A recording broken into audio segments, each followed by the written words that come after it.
In this section assignment, we are asked to compare and contrast three different protest movements. The protest movements that I chose to discuss are the feminist movement, the LGBTQ movement, and the African American Civil Rights Movement. Starting with the feminist movement. There is no one true point in time that this movement started, but it clearly became more popular in the 1960s.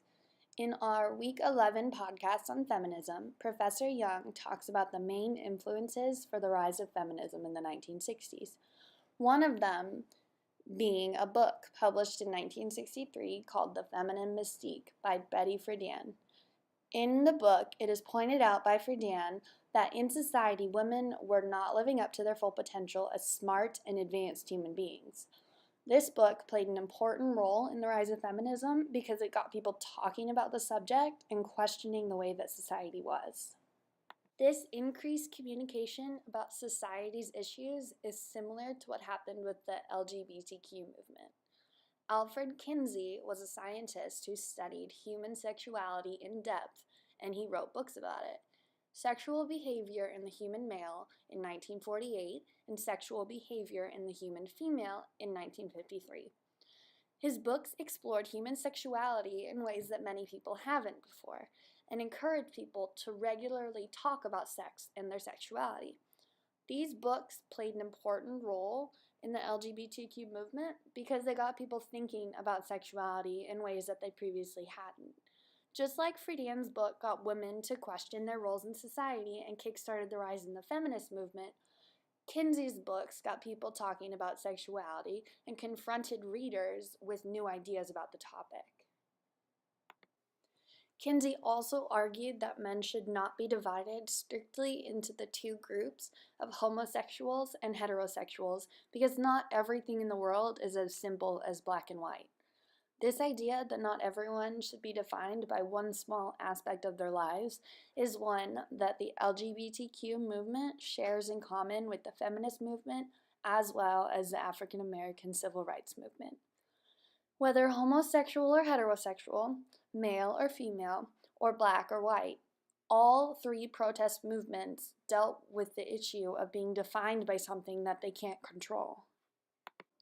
Something else that these protest movements had in common was the goal to achieve equal employment opportunities and also equal pay. On page 14 of Week 11's PDF file on feminism, there are statistics from the Women's Bureau of the U.S. Department of Labor that show the wage scale for white and black males and females. As you can see, white males made the most money at $6,704. Black males were next, making $4,277, already a huge drop from the earnings of a white male. Next were white females, making $3,991, and last was black females, making only $2,861. A black man was making nearly $3,000 less than a white man, but he still made more than a white woman.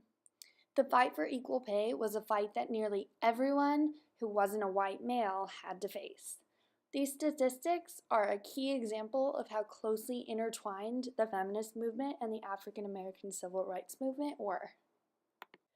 In my opinion, one of the biggest similarities between the feminist movement, the LGBTQ movement, and the African American Civil Rights Movement is that all three issues are still being protested today.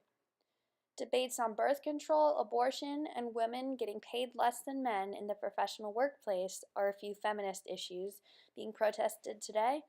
The LGBTQ community faces discrimination in society today, and in many cities, LGBTQ pride parades are held to protest that discrimination and raise awareness of it.